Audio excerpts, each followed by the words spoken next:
Hello दोस्तों, स्वागत है आप लोगों का इस वीडियो में।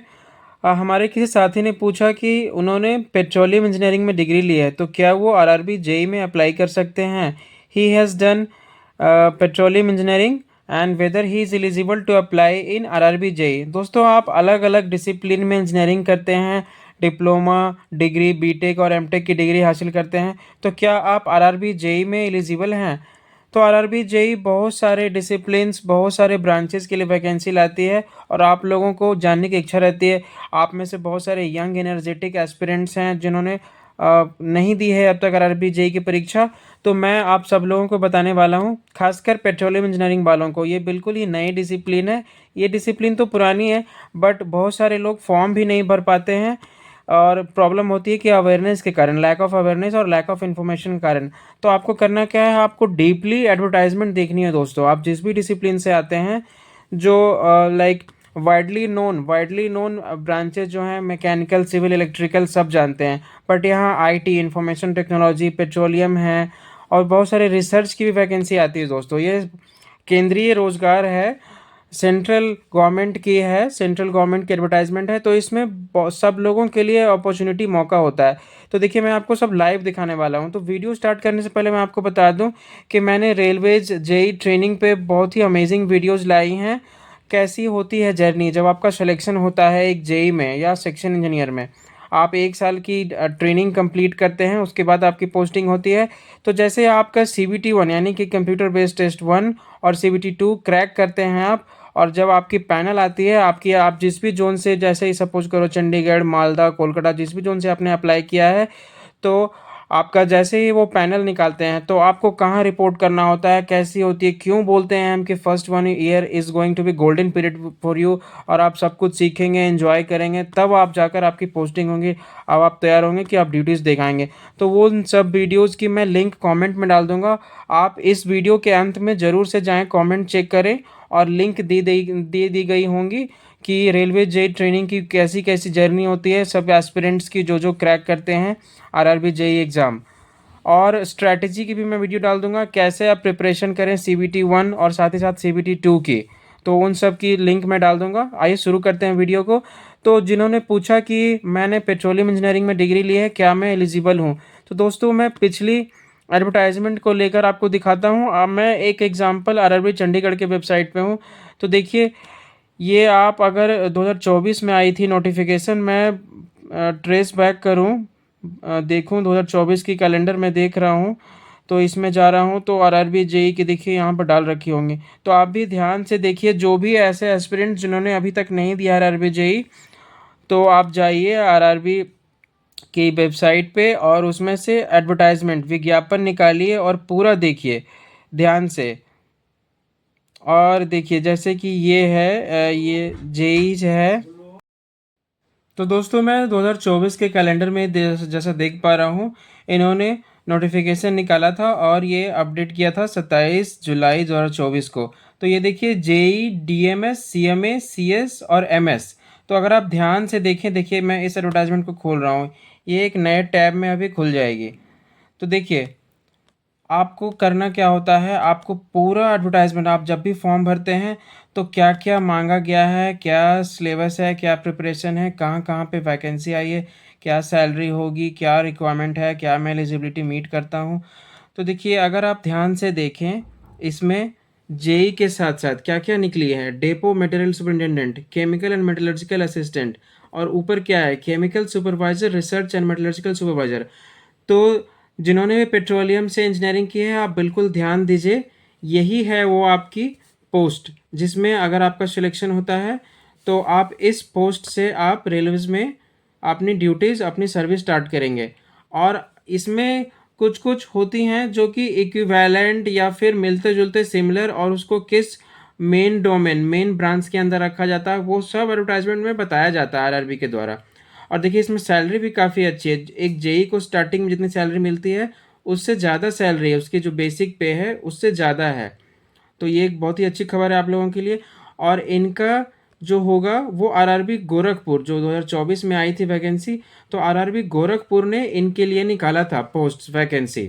अभी हम इसको अंदर में विस्तृत से जानते हैं। तो देखिए, अभी तो हमने जाना कि chemical and metallurgical supervisor research wing में, खासकर रिसर्च विंग में ही आपका होता है सिलेक्शन पेट्रोलियम। देखिए, हम इसमें एक-एक करके अलग से जानेंगे। जहाँ पर भी होगा, एक सैलरी होगी तो वो कितनी होगी, एलिजिबिलिटी होगी तो वो कौन-कौन से ब्रांच के लोग भर सकते हैं, तो वो इन सबको एक-एक पेज पर अलग-अलग से दिखाया जाता है। ऐज क्या होनी चाहिए, तो 18 से 36 साल वाले दे सकते हैं, है ना? जो ये पिछले बार आई थी। तो ये चेंज नहीं होगी। अब सुनने में आ रहा है कि 2024 में फिर से नई वैकेंसी आ रही हैं। तो आप बिल्कुल ही अपनी तैयारी पूरी रखिए और किसी भी समय आ जाएगी तो आप उसके लिए तैयार होंगे, आपका सिलेक्शन होगा। तो देखिए, मैं आपको दिखा रहा हूँ कि ब्रांचेज़ कि मिलते-जुलते कौन से ब्रांचेज़ इस मेटलर्जिकल सुपरवाइज़र में एलिजिबल हैं। आपको मैं सब कुछ लाइव दिखा रहा हूँ ताकि आपको ऐसा ना लगे कि ये बिल्कुल ऑथेंटिक है या क्या है। तो मैं बिल्कुल ऑथेंटिक सोर्स से आपको दिखा रहा हूँ। तो अलग-अलग डिसिप्लिन वाले आप ज़रूर से वीडियो देखें और अपने दोस्तों को शेयर करें। तो देखिए, यहाँ पे मैं एलिजिबिलिटी दिखा रहा हूँ और मैपिंग कहाँ किया गया है। मैपिंग जैसे कि अलग-अलग इंजीनियरिंग के जो कोर ब्रांचेज़ होते हैं, जैसे मैकेनिकल में भी एलीड होती है, प्रोडक्शन, ऑटोमोबाइल, मैन्युफैक्चरिंग, मेकाट्रॉनिक्स जिसमें भी जिन्होंने किया है बीटेक या इंजीनियरिंग डिप्लोमा ली है, उन सबको मैकेनिकल एंड एलीड में रख दिया जाता है। उसी तरह से इलेक्ट्रिकल या कॉम्बिनेशन एंड इलेक्ट्रिकल वाले सबको इलेक्ट्रिकल एंड एलीड में रख दिया जाता है। उसी तरह से सिविल हैं, कंप्यूटर हैं और बीएससी जो फिज़िक्स और केमिस्ट्री में बीएससी करते हैं, उनके लिए एक पोस्ट निकलती है केमिकल एंड मेटलर्जिकल असिस्टेंट। और अब बारी आती है कि पेट्रोलियम, है ना? किन्हीं ने दोस्त ने हमारे साथी ने पूछा था कि हमने I have done degree in petroleum, am I eligible for RRB JE? So yes, आप देखिए, A petroleum products, B paints and corrosion prevention, C polymers, knowledge of any computer language will be essential. तो आप में से कई लोग तो engineering करते हैं, उसके साथ साथ कंप्यूटर की अंडरस्टैंडिंग लैंग्वेज तो डेवलप कर ही लेते हैं। एक ना एक लैंग्वेज भी आती है आपको, C++, जावा। तो देखिए, केमिकल टेक्नोलॉजी में जिन्होंने डिग्री लिया है और ये केमिकल टेक्नोलॉजी के में जो है आपकी साथ साथ पेट्रोलियम, पेंट्स एंड corrosion के अराउंड जिस जो भी है, तो वो सब इसमें आ जाती है। तो आप बिल्कुल ही एलिजिबल हैं दोस्तों। और आपको कुछ ज़्यादा भी जानना है कि आपको एकदम एश्योर होना है, सर्टेन होना है, तो आप एक आरटीआई भी लगा सकते हैं। आरटीआई लगा सकते हैं, आपको बिल्कुल ही एश्योरिटी के साथ, सर्टेनिटी के साथ आपको एक प्रॉपर रिप्लाई आ जाएगी, तो आप पूरी सेटिस्फाइड हो जाएंगे। तो वो आप कर सकते हैं अपने अपने कन्वीनियंस के अनुसार। आरटीआई लगा दीजिए या मेल कर दीजिए, है ना? बट यहाँ से जैसा कि देख पा रहे हैं, पेट्रोलियम में जिन्होंने लिया है, तो ये एक इक्विवेलेंट है। और ये क्या लिखा है, covering any one or more of the following fields, है ना? इसमें तो बेहतर होगा कि आप एक आरटीआई भी लगा दीजिए, राइट टू इन्फॉर्मेशन, और एक मेल भी कर दीजिए, तो उससे आपको बेहतर पता चल जाएगा। तो आपको होना कहाँ है आपका सिलेक्शन, अब मैं आपको नीचे दिखाता हूँ दोस्तों। देखिए, अब आपको अलग अलग जोन्स पे ले जा रहा हूँ जो एक्चुअली वैकेंसीज दिखाती हैं कि हमारी इलेक्ट्रिकल में इतनी वैकेंसीज हैं, है ना? और मैकेनिकल में इतनी हैं, या फिर हम जिसकी चर्चा कर रहे हैं अभी, petroleum, chemical and metallurgical supervisor, उसमें कितनी वैकेंसी है। तो ये मैं आपको ले जा रहा हूँ। ये अभी आप सिलेबस देख पा रहे हैं, सिलेबस तो आपको सिलेबस भी मिल जाएगी। अगर आप इलेक्ट्रिकल से हैं तो आपको इलेक्ट्रिकल की सिलेबस मिल जाएगी, सीएमए से हैं तो आपको सीएमए की सिलेबस मिल जाएगी। देखिए, syllabus for CMA exam group. और इसके बाद जस्ट होगी, देखिए, केमिकल एंड मेटलर्जिकल सुपरवाइज़र। तो अगर आप सच में एलिजिबल हैं, आप अगर प्रॉपर रिप्लाई या प्रॉपर इन्फॉर्मेशन को सेटिस्फाइड हो जाते हैं और आप फॉर्म भर वाले हैं, तो आप ये सिलेबस को ज़रूर से फॉलो करेंगे। और ये 2024 की है। मे बी कुछ चेंज हो जाए अगले एडवर्टाइजमेंट में, बट मोर और लेस सेम ही रहेगी। तो देखिए, केमिकल सुपरवाइजर रिसर्च, इसको मैकेनिकल डिपार्टमेंट के अंदर ही रखा जाता है और इसकी मेडिकल स्टैंडर्ड है B1। सब डिपार्टमेंट है रिसर्च एंड डिपार्टमेंट। तो इसमें बेसिकली रिसर्च का काम है। Degree or its equivalent in chemical technology from a recognised university institute covering any one or more of the following fields, for example petroleum products, paints and corrosion prevention. अब हम देखते हैं कि कहाँ पे वैकेंसी आई थी पिछले बार। देखिए junior engineer research mechanical testing, R and D में ही होता है आपका सिलेक्शन, और इसको मैकेनिकल डिपार्टमेंट के अंदर रखा जाता है। देखिए अभी हम RRB wise, production unit wise हम वैकेंसी देखते हैं। जैसे ये आरआरबी अहमदाबाद ने दिखाया है।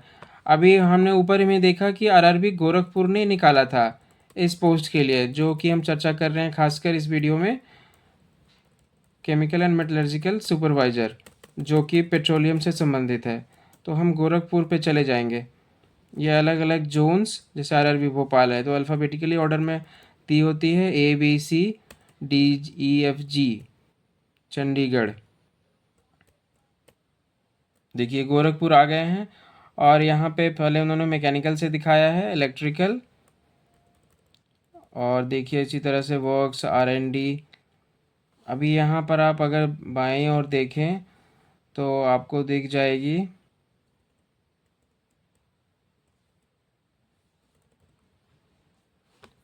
यहाँ आप देख पा रहे हैं केमिकल एंड मेटलर्जी, ये तो CMA है दोस्तों। अभी मैं आपको दिखा रहा हूँ,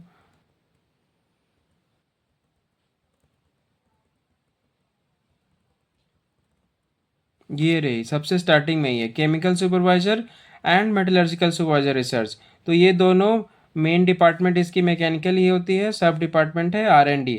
और ये RDSO के तहत होता है। RDSO है रिसर्च डिज़ाइन साइंटिफिक ऑर्गेनाइजेशन।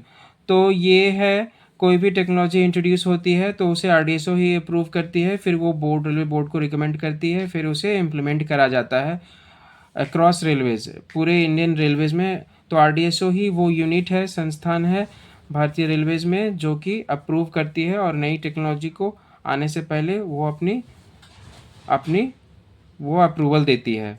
तो RDSO में ही आपकी होगी। देखिए सीट्स कितनी आई थी, 12 सीट मेटलर्जिकल में, और केमिकल में है 5, तो कुल मिलाकर ये 17 हो रही हैं। तो इसी तरह की आएंगी। तो आपको ध्यान रखना है कि अगली बार आरआरबी गोरखपुर के अलावा भी कोई आरआरबी है जो कि निकाल रही है, और ये खासकर रिसर्च एंड डेवलपमेंट से ही संबंध है इसका। तो इस तरह से आपको पूरे एडवर्टाइजमेंट चेक करना है। तो आप किसी भी डिसिप्लिन से आते हो कोर के अलावा, तो आप बिल्कुल ध्यान दें, पेट्रोलियम ही नहीं, IT भी की भी वैकेंसी रहती है ना।